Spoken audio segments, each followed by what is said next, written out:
Chapter 6. Oliver, being goaded by the taunts of Noah, rouses into action and rather astonishes him. The month's trial over, Oliver was formally apprenticed. It was a nice sickly season just at this time. In commercial phrase, coffins were looking up. And in the course of a few weeks, Oliver acquired a great deal of experience.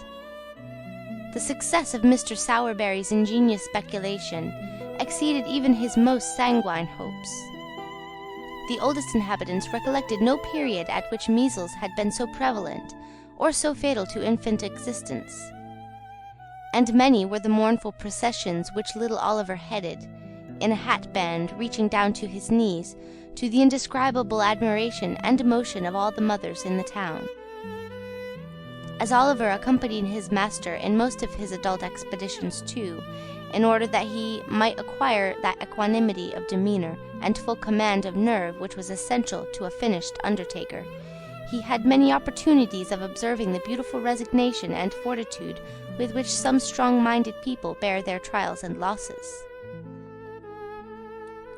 For instance, when Sowerberry had an order for the burial of some rich old lady or gentleman, who was surrounded by a great number of nephews and nieces, who had been perfectly inconsolable during the previous illness, and whose grief had been wholly irrepressible even on the most public occasions, they would be as happy among themselves as need be, quite cheerful and contented, conversing together with as much freedom and gaiety as if nothing whatever had happened to disturb them. Husbands, too, bore the loss of their wives with the most heroic calmness. Wives, again, put on weeds for their husbands, as if, so far from grieving in the garb of sorrow, they had made up their minds to render it as becoming and attractive as possible.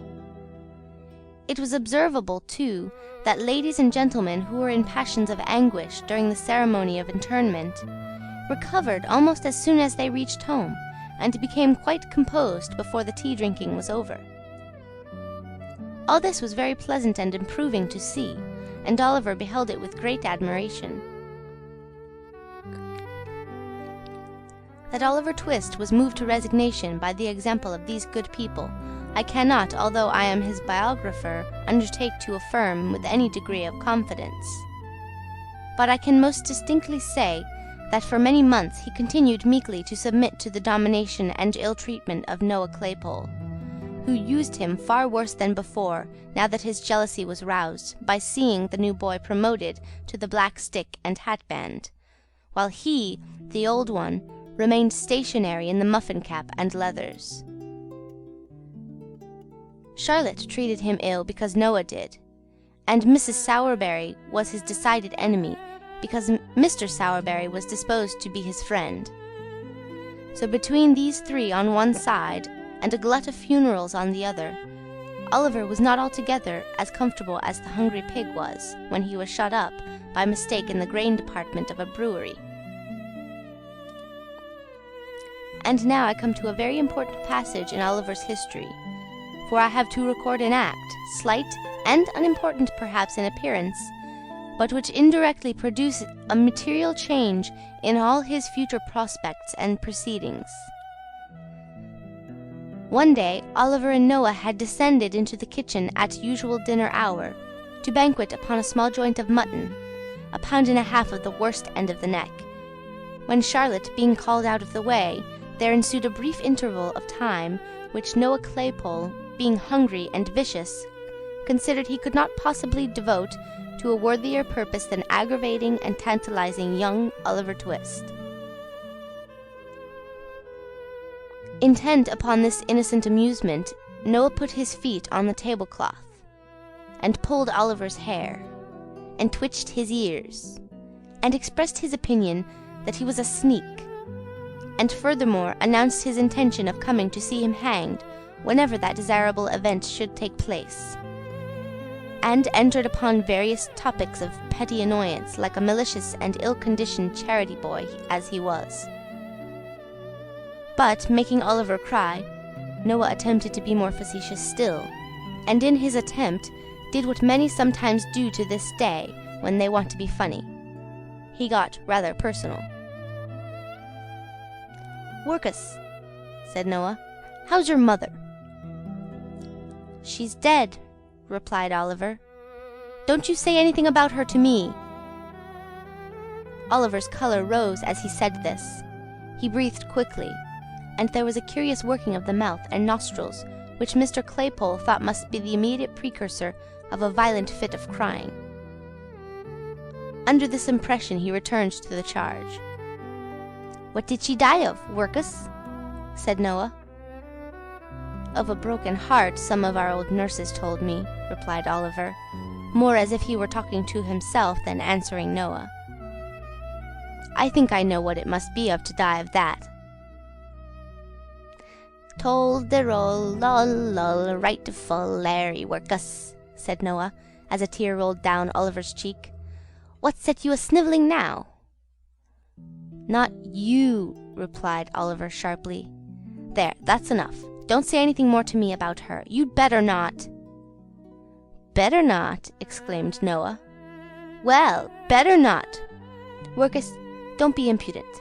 Your mother, too. She was a nice one, she was. Oh, Lord." And here Noah nodded his head expressively, and curled up as much of his small red nose as muscular action could collect together for the occasion. "You know, Workus," continued Noah, emboldened by Oliver's silence and speaking in a jeering tone of affected pity, of all tones the most annoying, "you know, Workus, it can't be helped now, and of course you couldn't help it then, and I'm very sorry for it, and I'm sure we all are, and pity her very much. But you must know, Workus, your mother was a regular right-down bad un." "What did you say?" inquired Oliver, looking up very quickly. "A regular right-down bad un, Workus," replied Noah coolly. "And it's a great deal better, Workus, that she died when she did, or else she'd have been hard labouring in Bridewell, or transporting, or hung, which is more likely than either, isn't it?" Crimson with fury, Oliver started up, overthrew the chair and table, seized Noah by the throat, shook him in the violence of his rage till his teeth chattered in his head, and collecting his whole force into one heavy blow, felled him to the ground. A minute ago, the boy had looked quite the child, mild, dejected creature that harsh treatment had made him. But his spirit was roused at last. The cruel insult to his dead mother had set his blood on fire. His breast heaved. His attitude was erect. His eye bright and vivid.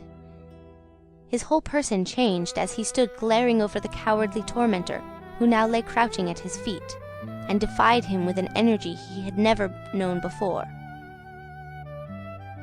"He'll murder me," blubbered Noah. "Charlotte, Mrs., here's the new boy a-murdering of me.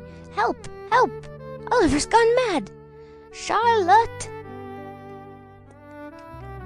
Noah's shouts were responded to by a loud scream from Charlotte and a louder from Mrs. Sowerberry, the former of whom rushed into the kitchen by a side door, while the latter paused on the staircase till she was quite certain that it was consistent with the preservation of human life to come further down.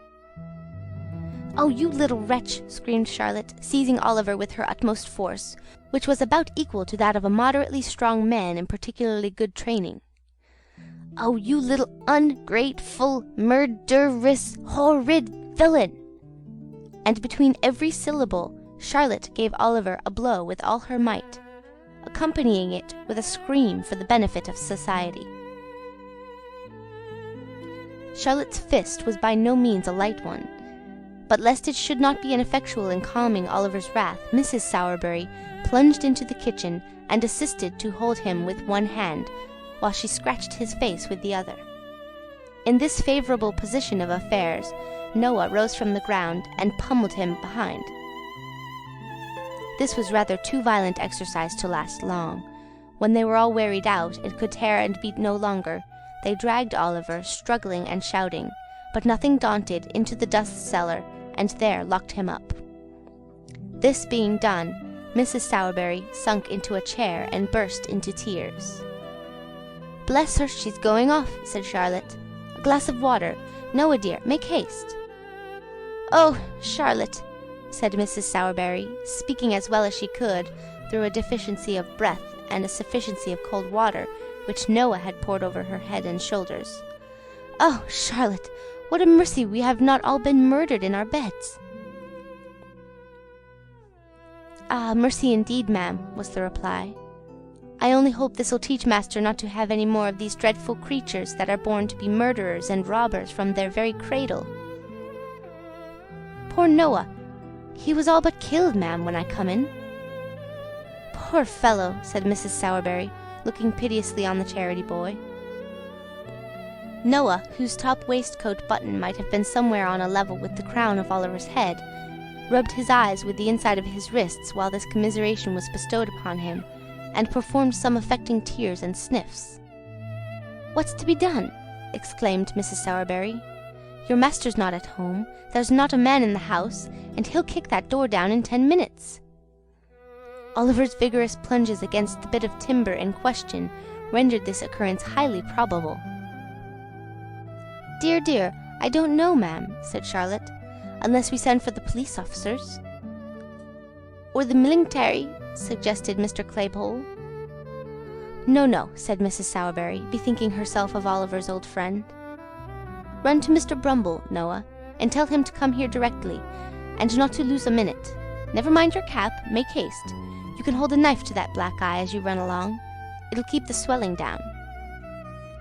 Noah stopped to make no reply, but started off at his fullest speed, and very much it astonished the people who were out walking to see a charity boy tearing through the streets pell-mell with no cap on his head and a clasp knife at his eye. End of chapter 6.